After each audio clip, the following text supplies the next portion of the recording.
All right, guys, back here on the Fox 5 Live Zone. And can you tell I'm getting a little emotional because I'm thinking about all the food that I am going to embark on come tomorrow. Yes, I am going to have an amazing time, but I shouldn't really lead with my emotion, should I? I don't think that's a good idea, and I think my next guest can probably help me out with that. I'm pleased to say that I'm joined during this segment by weight loss psychologist Dr. Candace Seti, joining us right here on the Live Zone. Dr. Seti, good to see you and welcome to the show. Thank you for having me. I got to tell you, so many folks are getting nervous, Dr. Seti, because they're thinking about tomorrow. They're thinking about all that food, the goodies, the pies, the turkey, I could just go on and on. And dare I say, as you heard me say, yes, they will perhaps lead with their emotions and go on a binge. But we perhaps really shouldn't do that.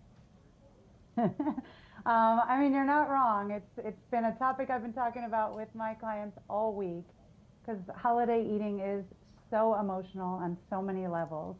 Even though it can be joyful and celebratory, it can also sometimes be rooted in loneliness or sadness, and all of those things are emotional. And there are so many different emotional components to this period of time that it is almost impossible to remove emotions from our eating during this time. So it's an issue for a lot of people. Yeah, it's an issue, and it's a big issue, but I'm glad that you're here because you're going to provide us with some tips, one of which happens to be restructuring your time. And when I saw this, I said, well, how does that really focus on or play a role in making sure that I eat the right things? Well, when I talk about restructuring your time, I'm talking about the entire holiday season and how we tend to spend our time. A lot of people spend their holidays in a kitchen or sitting around a table of food.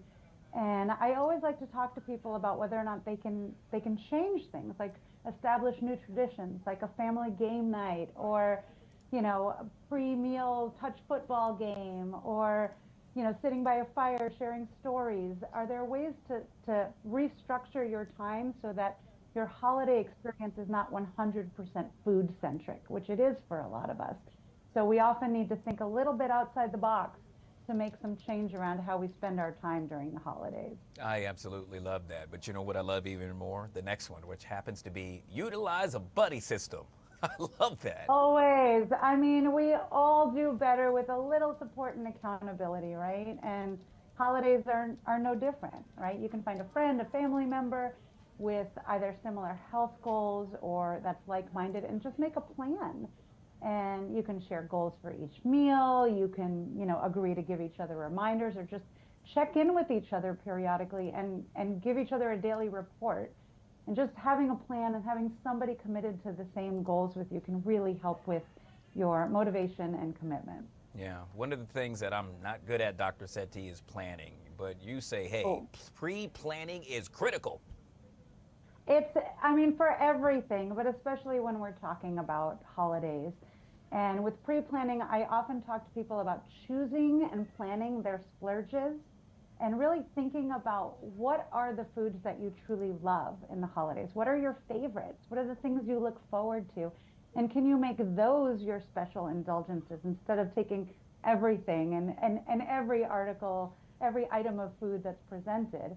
And that way you're actually truly enjoying the foods you really love and not, wasting time, energy, and unnecessary eating on things that may not mean that much to you. Love that.